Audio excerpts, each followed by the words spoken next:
Hello and welcome to perfection IAS. Perfection IAS में आप सभी का एक बार फिर से स्वागत है। आज इस वीडियो के माध्यम से हम एक नई सीरीज शुरू कर रहे हैं जो कि है news and editorial. Daily news और एडिटोरियल की एनालिसिस सीरीज़ है जिसमें द हिंदू, इंडियन एक्सप्रेस और भी कुछ इंपॉर्टेंट न्यूज़पेपर्स के उनके आर्टिकल्स को डिस्कस किया जाएगा, उनके एडिटोरियल्स को डिस्कस किया जाएगा। और इस माध्यम से हमारा बेसिक प्रयास ये है कि किस तरह से जो न्यूज़पेपर में आने वाले आर्टिकल्स है, इंपॉर्टेंट कटिंग्स है, इंपॉर्टेंट इन्फॉर्मेशंस को ना सिर्फ आप पढ़ सकें बल्कि उसका एक कंप्लीट रिसाइड सोर्स हो, उससे आप नोट्स बना सकें और उस नोट्स को, उस फैक्ट्स को, उस डेटा को जो न्यूज़पेपर में है या जो एडिटोरियल में है उसकी समरी को किस तरह से अपने आंसर, क्योंकि आपके पास आंसर राइटिंग का स्कोप, वर्ड्स की काफ़ी लिमिट होती है और अपने आंसर को बाकियों के आंसर के कंपैरिजन में ज़्यादा रेलेवेंट, करंट से रिलेटेड बनाने के लिए और ज़्यादा मल्टी एस्पेक्टोरल बनाने के लिए किस तरह से उन डेटा को, उन फैक्ट्स को, नॉलेज को आप यूज़ करके अपने आंसर को एनहांस कर सकते हैं। इसलिए उन सारे एडिटोरियल्स या न्यूज़ की समरी, उस न्यूज़ के पीछे के कॉन्स्टिट्यूशनल हो या जोग्राफिकल, इकोनॉमिकल, पॉलिटिकल बैकग्राउंड्स जो कि यूपीएससी के हिसाब से इंपॉर्टेंट है, फालतू की सेंसेशनिज्म नहीं, कि फालतू की लाइक बेटिंग या क्लिक बेटिंग व्यूज़ नहीं, only and only important for UPSC perspective, answer writing perspective and understanding the basic concepts of all of the subjects in the UPSC as well as in many state PCS like BPSC और UPPSS etc. तो चलिए शुरू करते हैं। पहला law है कि पहले ओनली शौरिया लॉ, जो शरिया कानून है, तालिबान ने कहा कि आपको पता है कि इस तरह से 15 अगस्त को हम सब इंडिपेंडेंस डे मना रहे थे, अपना 75वां स्वाधीनता दिवस, और उसी दिन काबुल में तालिबान एंट्री ले लेता है और किस तरह से जो सरकार है, उनकी सेना है, वो ताश के पत्तों की तरह बिखर जाती है। और उनके जो काउंसिल है, उनके जो लीडर्स, उन्होंने कहा कि जो तालिबान है अब वो इस्लामिक एमिरेट यानी कि इस्लामिक एम्पायर हम बनाएंगे और वो केवल और केवल शरिया के कानून से, जो मुस्लिम धर्म में या मुस्लिम माइथोलॉजी में जो कुरान और हदीस को मिलाकर जो कानून बनता है उस शरिया कानून कहते हैं, उस शरिया कानून से, यानी कि पॉलिटिकली या democratically elected rule, law and order नहीं, कॉन्स्टिट्यूशन नहीं, लेकिन by the religious law of शरिया law the country will be governed. और एक नई काउंसिल का गठन होगा, जो काउंसिल की हेड करेंगे हबीबुल्लाह अखुंदज़दा। ये जो व्यक्ति होंगे ये उस काउंसिल को हेड करेंगे और एक काउंसिल यानी कि 4-5 ग्रुप के मेंबर जो होंगे, जिसको हम तालिबानी काउंसिल भी कहा जाएगा, वो काउंसिल शरिया लॉ के हिसाब से अफ़गानिस्तान में रूल करेगी। और ये कहने कहीं देखा जा रहा है कि वर्ल्ड डेमोक्रेसी हो या वर्ल्ड लीडरशिप पे एक बहुत बड़ा धब्बा है, अमेरिका की लीडरशिप में डाउन करने का एक बहुत बड़ा संकेत है। जिस तरह से यूरोप, जिस तरह से खास करके ब्रिटेन वर्ल्ड वॉर 2 के बाद से उसकी शैकलिंग शुरू हो गई थी, जिस तरह से द्वितीय विश्व युद्ध के बाद किस तरह से ब्रिटेन का पतन शुरू हो गया था, बहुत से इतिहासकार या बहुत से जो अंतर्राष्ट्रीय संबंधों के विशेषज्ञ वो ये कह रहे हैं कि ये कहीं ना कहीं मॉडर्न वर्ल्ड में America as a super power की भी पतन होने की एक इम्पॉर्टेंट निशानी है। क्योंकि 20 साल लगा दिए अमेरिका ने, जॉर्ज बुश हो, बराक ओबामा हो, डोनाल्ड ट्रंप हो या प्रेसिडेंट जो बाइडेन हो, तालिबान के बदले में तालिबान ही रहा। इतना पैसा खर्च हुआ, लगभग 64 से 68 मिलियन डॉलर के आसपास पैसे खर्च हुए हैं, लेकिन कोई साजो सामान नहीं मिला। 60,000 से 62,000 लोग सैनिकों की जान गए, कितने अफगानिकों की जान गए, लेकिन चीज़ वहीं की वहीं है। और इस तरह से किस तरह से जो इतिहास में हम देखेंगे किस तरह से अफ़गानिस्तान ने पहले ब्रिटेन को फेल किया, रशिया को फेल किया, अब अमेरिका को फेल किया और उसके बाद चीन उसमें इंटरेस्ट लेने जा रहा है। तो हो सकता है कि चीन के लिए भी वही नीति हो जो आपकी इन चंद देशों के लिए हो गई। तो यहाँ काम की चीज़ यह है कि किस तरह से एक काउंसिल जो है वो अफ़गानिस्तान को गवर्न करेगी और उसके जो हेड होंगे वो होंगे हबीबुल्लाह अखुंदज़दा। अब अफ़गानिस्तान के बारे में कुछ फैक्ट फाइल देख लेते हैं कि जिस तरह से जो न्यूज़ में या आंसर्स में आप लिखेंगे कि अफ़गानिस्तान में स्थितियां ख़राब हैं, things are not working, things are not at a good place in Afghanistan, so how you can say this. इस तरह ये आप कैसे कह सकते हैं कि अफ़गानिस्तान में चीज़ें ख़राब हैं। तो द फर्स्ट थिंग, आपको अपनी चीज़ आंसर के साथ एक इम्पैक्टफुल डेटा और फैक्ट प्रेजेंट करना होगा। जैसे कि सबसे पहला फैक्ट ये देखिए कि अफ़गानिस्तान में भारत के मुकाबले ही यूथ की संख्या बहुत ज़्यादा है, ठीक है, लेकिन उसका जो 40% ऑफ यूथ, यानी कि आप समझिए कि 100 में से 40 युवा ऐसे हैं जो कभी स्कूल गए नहीं, ज़िंदगी में कभी स्कूल देखा ही नहीं। दूसरा, प्रति व्यक्ति आय जो पर कैपिटा इनकम है वो लगभग $2 के हिसाब से, यानी कि $2 है, मात्र $2, यानी कि बहुत ही कम। महिलाओं की जो एवरेज ईयर ऑफ स्कूलिंग देखेंगे तो और कम है। यानी कि ये इस तरफ से बता रहा है कि कैसे एक एवरेज महिला यानी कि एक आम महिला का अफ़गानिस्तान में मात्र और मात्र पूरे जीवन में 1.4 वर्ष ही स्कूल जा पाती हैं। यानी इसका सीधा सीधा मतलब है कि एक महिला अफ़गानिस्तान में अपनी पूरी ज़िंदगी में अगर उसके स्कूल जाने के समय को निकाले तो केवल 1.4 साल यानी कि 1 साल और 4 महीने, जो कि इसको कहते हैं एवरेज ईयर ऑफ स्कूलिंग है। नंबर ऑफ़ एजुकेशन ईयर्स भी सबसे कम है। और इसके पास 10th highest maternal mortality rate,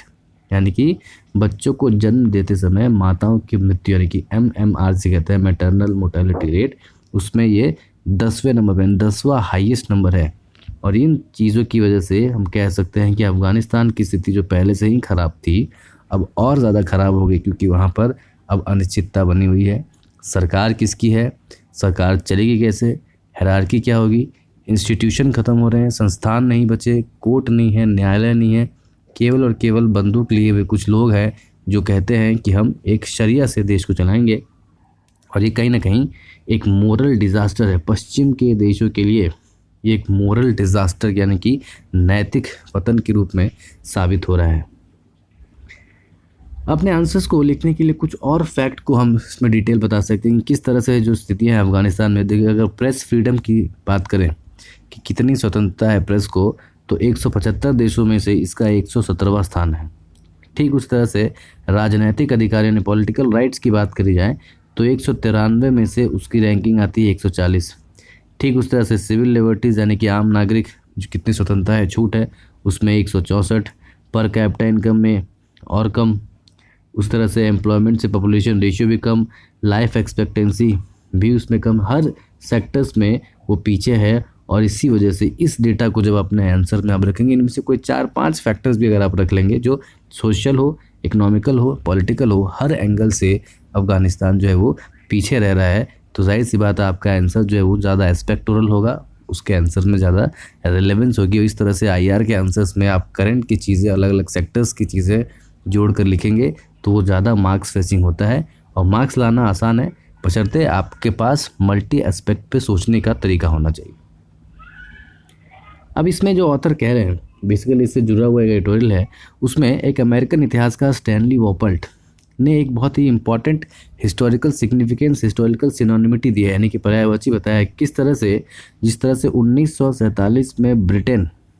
ने भारत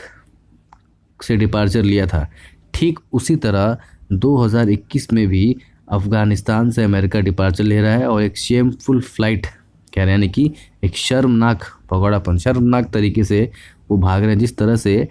भारत और पाकिस्तान के बीच में बंटवारा को आधे अधूरे रूप से जल्दबाजी से करके ब्रिटेन सरकार चल गई, और उसके बाद जो मैसेकर हुए, उसके बाद जो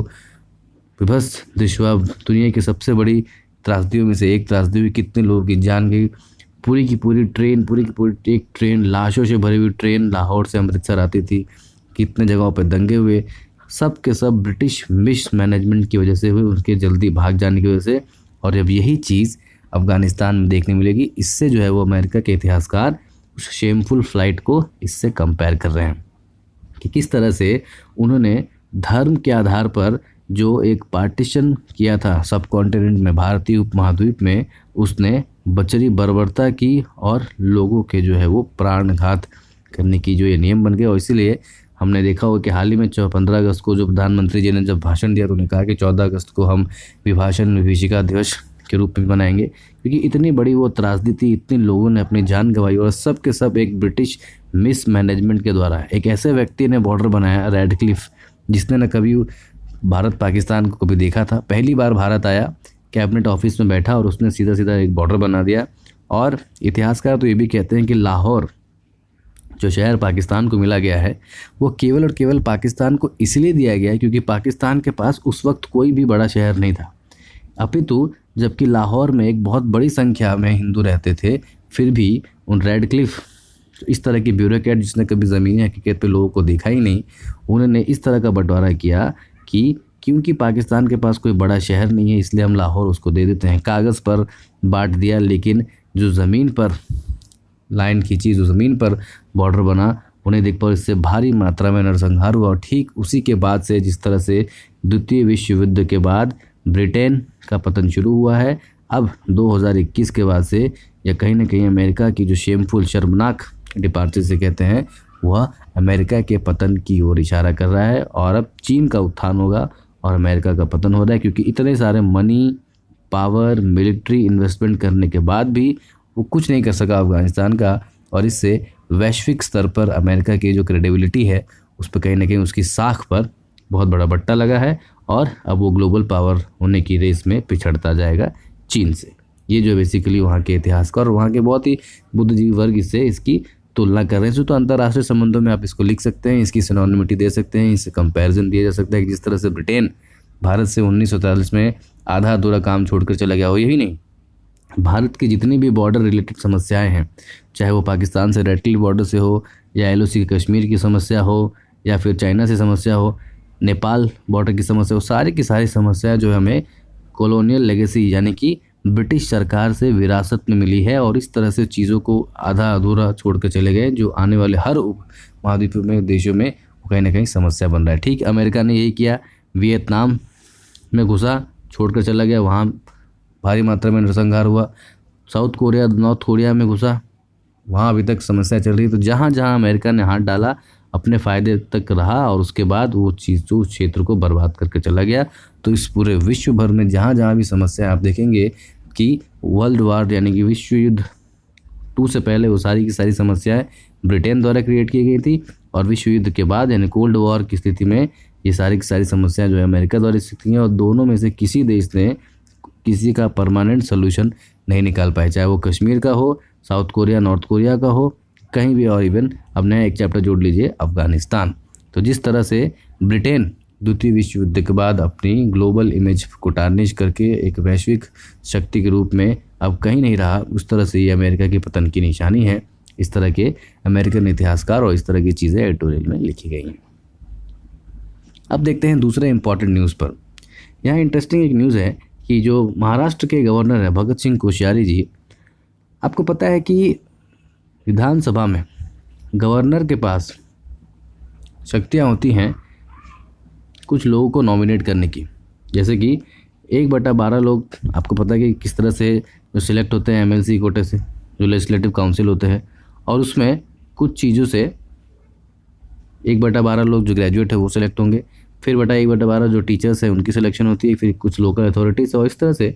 कुछ सीटें बचती हैं जो MLC कोटे की, जिसको नियुक्त करते हैं, जो नॉमिनेट होते हैं राज्यपाल द्वारा। सरकार उनको लिखती है और राज्यपाल जो है उन्हें नॉमिनेट करती है। अब जो महाराष्ट्र में सरकार चल रही है महाविकास आघाड़ी, उसमें जो चीफ मिनिस्टर है उद्धव ठाकरे जी, वो कहीं से चुने हुए नहीं हैं, तो वो तो MLA नहीं हैं, तो वो कहाँ से एंट्री ले सकते हैं बैकडोर? तो विधान परिषद से, यानी कि जो है वो लेजिस्लेटिव काउंसिल से। और उसका मेंबर होने के लिए इलेक्शन की ज़रूरत है, तो वो इलेक्शन होने नहीं दे रहा है इलेक्शन कमीशन की। कोविड-19 की परिस्थितियाँ हैं, इलेक्शन नहीं हो सकती अभी, तो वहाँ अटके हुई चीज़ें हैं। दूसरा, उन्होंने ये कोशिश की कि चलिए ठीक है, जो नॉमिनेटेड सीट्स है उन नॉमिनेशन से हम चले जाते हैं, तो उस नॉमिनेशन पर जो फाइनल अंतिम मुहर होती है वो गवर्नर लगाते हैं, और वो गवर्नर भी उसे पॉकेट वीटो करके बैठे हुए हैं। यानी कि ये सामना में एक एडिटोरियल आर्टिकल आया हुआ है कि किस तरह से गवर्नर अगर चाहेंगे तो उनकी नियुक्ति में देर लगेगी। और आपको पता है कि 6 महीने तक कोई भी व्यक्ति जब मंत्री बनता है तो उसको दोनों सदनों में से किसी एक सदन की सदस्यता ग्रहण करनी पड़ती है। He has to take membership of either of the houses after taking oath of the post of minister और चीफ मिनिस्टर्स। अब जैसे ही वो समय पूरा हो जाएगा तो उसी उद्धव ठाकरे जी जो है वो डिस्क्वालीफाई हो जाएंगे, और कहीं ना कहीं ये स्थिति जो है वो पॉलिटिकली चेकमेट की कंडीशन बनी हुई है। इसमें हमारे लिए जानने की बात यह है कि कितनी सीट MLC कोटे में, MLC में या विधान परिषद में किसके पास निहित होती है, हर एक MLC में कितनी सीट्स होती हैं। और आपको कमेंट बॉक्स में लिखकर ये बताना है कि भारत में कितने राज्यों के पास अभी फ़िलहाल MLCs वर्किंग कर रही है। ध्यान रखना है, हाल स्थिति में जम्मू कश्मीर का नाम नहीं लिखेंगे कि जम्मू कश्मीर और उत्तर लद्दाख जो है वो अभी UT बन चुके हैं। तो ये एक बहुत ही इंपॉर्टेंट आर्टिकल है कि किस तरह से जो कॉन्स्टिट्यूशनल प्रोविजंस हैं और किस तरह से जो चेक्स एंड बैलेंस बनाने के जो प्रोविज़न दिए गए, जो पॉकेट वीटो इस तरह के यूज़ करके गवर्नर जी किस तरह से मिसयूज़ कर रहा है गवर्नर्स का, जो सेंट्रल गवर्नमेंट है, अपने पॉलिटिकल लाइफ को सेटलिंग करने के लिए। और कहीं ना कहीं ये गवर्नर की इमेज को, गवर्नर एज एन इंस्टीट्यूशन की इमेज को ये कहीं ना कहीं टार्निश कर रहा है। और इस तरह की चीज़ें आप लिख सकते हैं गवर्नर रिलेटेड क्वेश्चन में कि केवल एक ही चीज़ नहीं है, पॉलिटिकल वेंडेटा सेंट्रल पार्टी और सेंट्रल पार्टी में बन नहीं रही, राज्य और केंद्र सरकारों की बीच में नहीं बनने की वजह से देखा गया है कि गवर्नर जो है वो केंद्र सरकार के पक्ष में कुछ काम करते हैं राजनीतिक मंशा के हिसाब से। और कहीं ना कहीं गवर्नर एज ए संस्थान, गवर्नर एज एन इंस्टीट्यूशन की इमेज पर ये कहीं ना कहीं दाग पड़ता है और इससे भारतीय फेडरलिज्म, संघवाद को कहीं ना कहीं ठेस पहुंचती है। और ये बहुत ही इंपॉर्टेंट आर्टिकल है कि पुलिस, समाज में कैसा पुलिस हमें चाहिए, पुलिस एक्चुअली एक आइडियल पुलिस किस तरह से एक पुलिसमैन की का समाज ने कामना की और किस तरह से उसे कैसा होना चाहिए। हाल ही में आईपीएस रंजीता शर्मा, जिनको नेशनल पुलिस अकेडमी आपने देखा होगा प्रधानमंत्री ने संबोधन किया था, और इन्हें एनपीए से बेस्ट प्रोबेशनर, आपको पता है कि जब पासिंग आउट परेड होती है तो उसमें से जितने प्रोबेशनर ऑफिसर्स हैं उनमें से inner parade, outer parade, exams और बहुत सारे टेस्ट को कंडक्ट करने के बाद एक मार्किंग की जाती है और एक बेस्ट प्रोबेशनर जिसे रॉयल सोर्ड यानी कि शाही तलवार ऑफ ऑनर भी दिया जाता है, वो जो है वो रंजीता शर्मा जी बनी है। इससे पहले भी एक महिला आईपीएस प्रोबेशनर ऑफिसर को यह अवार्ड मिला था। तो इसकी तारीफ़ कर रहे हैं दोनों हमारे एडिटोरियल के लेखक, और ये बता रहे हैं कि एक पुलिस में आइडियल क्वालिटीज़ क्या होनी चाहिए। तो वो कहते हैं कि केवल वो अच्छा परेड करता हो, केवल उसे अच्छे मार्क्स मिले हो या कोई बुक वर्म यानी किताबी कीड़ा हो, इस वजह से वो अच्छा पुलिस ऑफिसर नहीं बन सकता। उसमें कुछ विशेष क्वालिटीज़ होनी चाहिए, जैसे कि गुड कंडक्ट, एम्पैथी, है ना, रिफ्लेक्सिव, तुरंत एक्शन ले और उसका एक्शन का और रिफ्लेक्शन दोनों हो, यानी कि उसके पास जो है कंटिन्यूटी हो, अपने वर्क में, एक्शन में एक्टिविटी बनाए रखे, इमोशनली इंटेलिजेंट हो, कब किस समय पर किस तरह के इमोशंस को यूज़ करना है, टेक्स हैवी हो, जैसे हाल की समय में साइबर क्राइम हो या मनी रिलेटेड फ्रॉड्स हो, इस तरह की चीज़ें बढ़ रही हैं, तो उसको टेक्नोलॉजी का यूज़ करने बहुत अच्छे से आना चाहिए, टेक्नोलॉजी की नॉलेज होनी चाहिए। लेकिन हो ये रहा है कि हाल ही में जो कुछ कंडीशंस है, जो महाराष्ट्र में हो, मुंबई में हो, तमिलनाडु में, जो सीनियर पुलिस ऑफिसर्स वो किसी करप्शन के केस में हो, फिरौती के केस में हो, इवन तमिलनाडु में एक सीनियर पुलिस ऑफिसर अपने जूनियर पुलिस ऑफिसर के सेक्सुअल हैरेसमेंट के चार्जेस लग रहे हैं। तो इस तरह से क्या हो रहा है कि जो जूनियर पुलिस ऑफिसर्स हैं उनका मोरल कहीं ना कहीं डाउन हो रहा है। जो अपने सीनियर्स को अपना रोल मॉडल मानकर काम करते हैं, अगर वो सीनियर ही अपने कंडक्ट में, अपने बिहेवियर पे, अपने रूल ऑफ सर्विस पे खरे नहीं उतरेंगे, तो उनको जो रोल मॉडल मानकर या उनको जो रोल बनाकर जो जूनियर ऑफिसर्स काम कर रहे हैं वो तो और भी ख़राब होगा। यानी कि अगर senior officer service is not working as per the code of conduct, as per the rule of the policing, what will be happen to the lower customary and the lower forces. और कहीं ना कहीं ये एक समाज के लिए बहुत बुरी व्यवस्था हो जाएगी। तो लोगों को पुलिस से एक्चुअल में क्या चाहिए, तो वो फ्रेंडली और अकोमोडेटिव, यानी कि आप पुलिस से डरे नहीं, पुलिस को अपना सहायक समझे। और कहीं ना कहीं ये एक विश्वास दिला पाने में भारतीय पुलिस किसी भी राज्य में हो, किसी भी क्षेत्र में हो, ये उनकी एक कमी हो चुकी है। इंडियन पुलिस सर्विस की कमी है कि लोगों में उल्टा ये हो रहा है कि जो गलत प्रवृत्ति के लोग हैं वो पुलिस से डरते नहीं, और जो आम व्यक्ति है, जो एक से आम शहरी है, ईमानदार नागरिक है, उससे पुलिस से डर लगता है। तो कहीं ना कहीं एक उल्टी इमेज बन रही, जिसे ठीक करने की आवश्यकता है। लोगों को उनको देखकर एक सुरक्षा की भावना जागनी चाहिए, एक जिम्मेदारी का एहसास होना चाहिए। लेकिन जो मैनेजमेंट है, मैन पावर मैनेजमेंट में कमी होने की वजह से ये सारी चीज़ें नहीं हो रही, जिसका सबसे बड़ा एग्जांपल है। अब इसको एडमिनिस्ट्रेशन के आंसर में आप लिख सकते हैं कि किस तरह से पुलिसिंग का मैन मैनेजमेंट की जाती है। लोकल पॉलिटिशियंस हो, पॉलिटिकल पार्टीज़ हो, अपने हिसाब से अपने फेवरेट लोगों को अपने अपने अलग अलग पोस्ट पर पोस्टिंग करवाते हैं। और जाहिर सी बात है, जब उनको पोस्टिंग किसी नेता की कृपा से, अनुकंपा से मिली होगी, तो वो काम भी उनके खिलाफ नहीं करेंगे। और इसी को देखते हुए हाल ही में सुप्रीम कोर्ट ने एक नई गाइडलाइंस दी राज्य में डीजीपी को नियुक्त करने के लिए। आपको पता है कि राज्य में डीजीपी ही पुलिस का हेड होता है और बाकी सारी नियुक्ति इनके थ्रू ही होती है।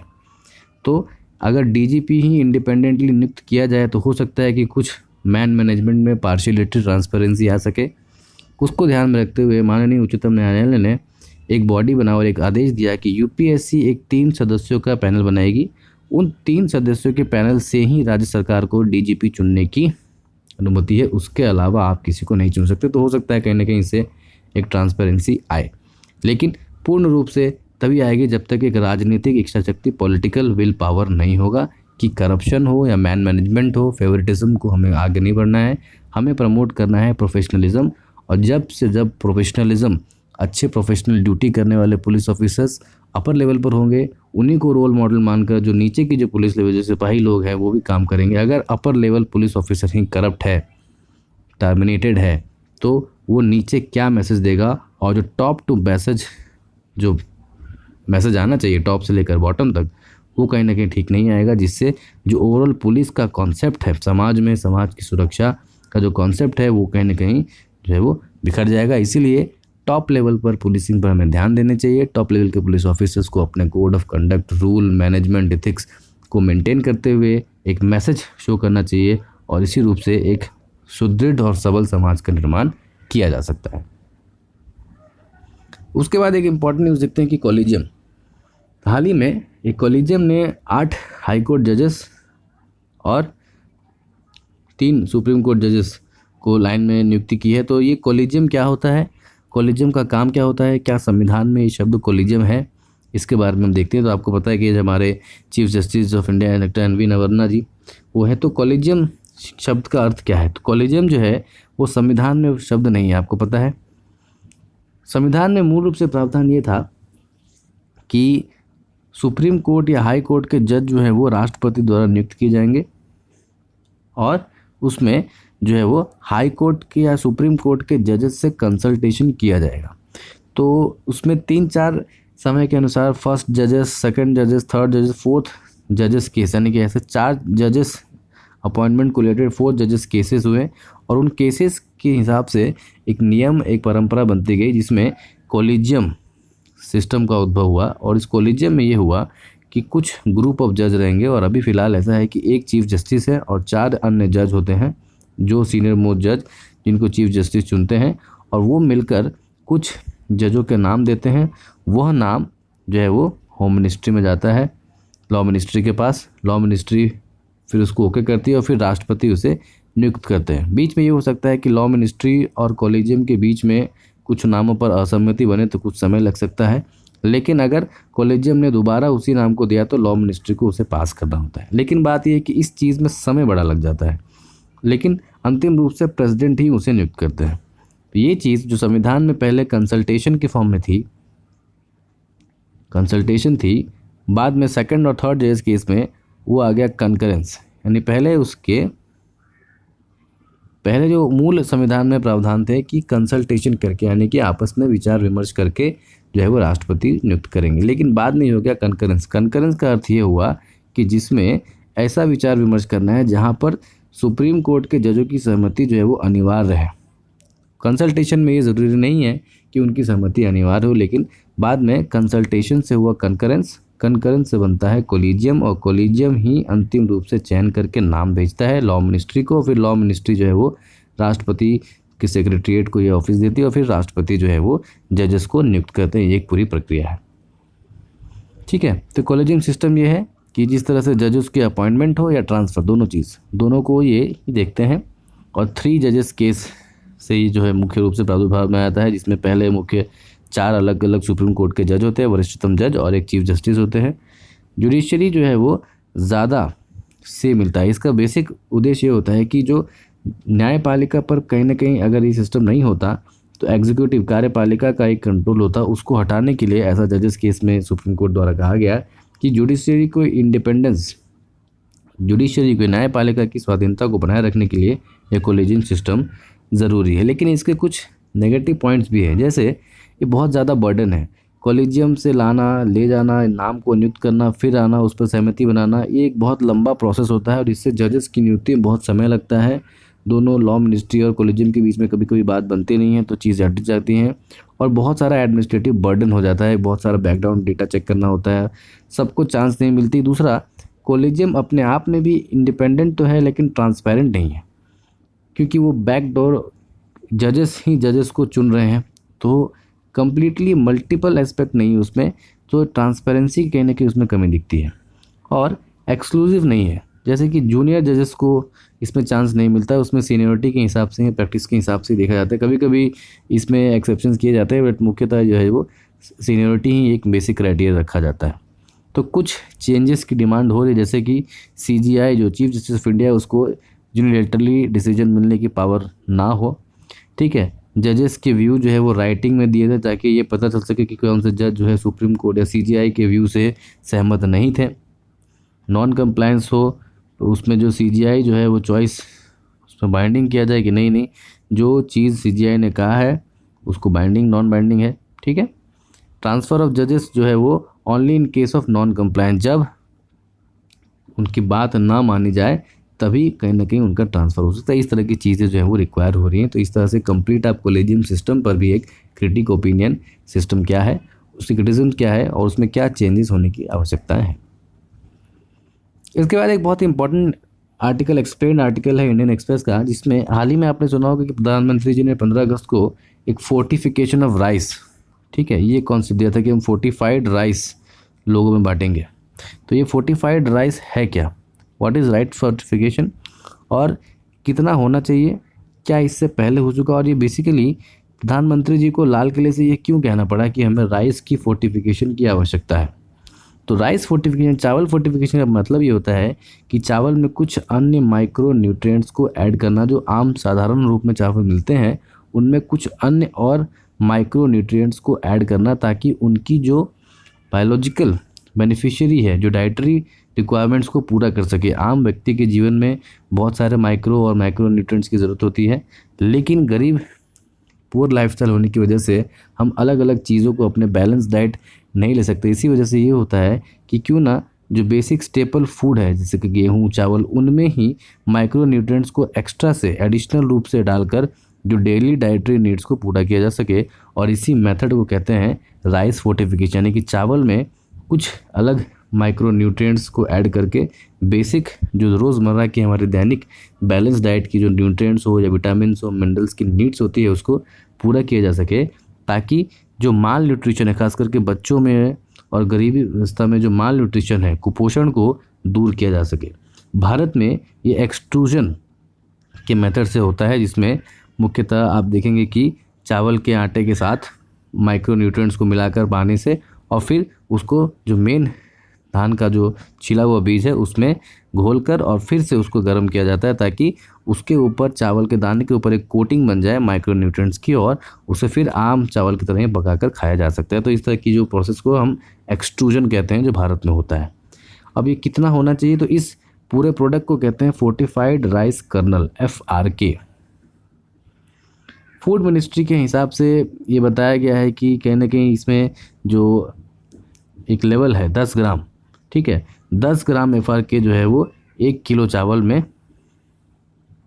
हम 10 ग्राम फोर्टिफाइड राइस अगर मिला देंगे तो हमें एक ये बैलेंस मिल सकता है, जिससे चावल में जो ज़रूरी मात्रा में माइक्रो न्यूट्रिएंट्स चाहिए वो भी मिल जाएंगे, और उससे कुपोषण का शिकार हो जाएगा। कुपोषण के शिकार जो लोग हैं उसमें कहीं ना कहीं माल न्यूट्रिशन की कमी की जा सकती है, और फाइनली एक नरिशमेंट, जो PM पोषण मिशन के तहत जो नरिशमेंट है लोगों की सेहत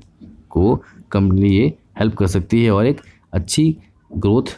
इंक्लूड कर सकती है। जो वर्किंग एज में हो, जिससे बीमारियां कम हो, तो हेल्थ एक्सपेंडिचर कम होगा, तो जाहिर सी बात है एक्सपेंडिचर कहाँ जाएगा, एजुकेशन में, इंफ्रास्ट्रक्चर डेवलपमेंट में, सेविंग्स में, इन्वेस्टमेंट में, तब वो जाके इकोनॉमी भी बढ़ेगी और उसकी सेविंग भी बढ़ेगी। इस तरह की चीज़ें करने की आवश्यकता इसलिए पड़ी क्योंकि अब देखा गया है कि फूड मिनिस्ट्री के हिसाब से कि हर दूसरी महिला,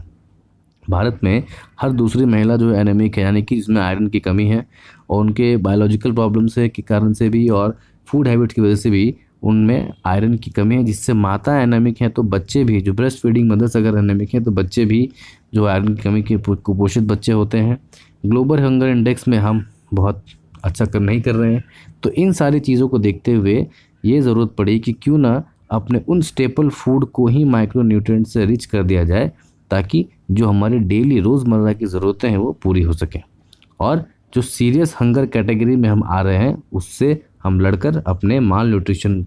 वाली पॉपुलेशन को इंक्रीज़ कर सके। और जो हमारा डेमोग्राफिक डिविडेंड है, यंग पॉपुलेशन, जो 2050 तक हम इसे यूज़ कर रहे हैं डेमोग्राफिक डिविडेंड को, जनांकीय लाभांश को अच्छे तरह से यूज़ कर सके, यूथ का जीडीपी में कंट्रीब्यूशन बढ़ा सके। अगर वो हेल्दी होगा तो ज़्यादा एम्प्लॉयबल होगा, ज़्यादा एम्प्लॉयबल होगी तो सेविंग्स ज़्यादा होगी, और सेविंग्स अगर वो ज़्यादा करेगा तो जाहिर सी बात है एक्सपेंडिचर और इन्वेस्टमेंट भी बढ़ेंगे, जिससे ओवरऑल ग्रोथ जीडीपी में इंक्रीमेंट हो सकती है। और ये क्वांटिटी कितनी होनी चाहिए, तो 1 किलो में 10 ग्राम के आसपास FRK यानी कि फोर्टिफाइड राइस कर्नल्स मिलाए जा सकते हैं। तो ये था आज का complete news and editorial analysis. इस पे आप अपने विचार, कोई सजेशंस हो तो ज़रूर लिखें, आपको ये पहल कैसी लगी, और इसके बारे में और भी चीज़ें जो आपको लगती है वो लिख सकते हैं। मिलते हैं आपसे अगले वीडियो में, तब तक के लिए धन्यवाद, जय हिंद।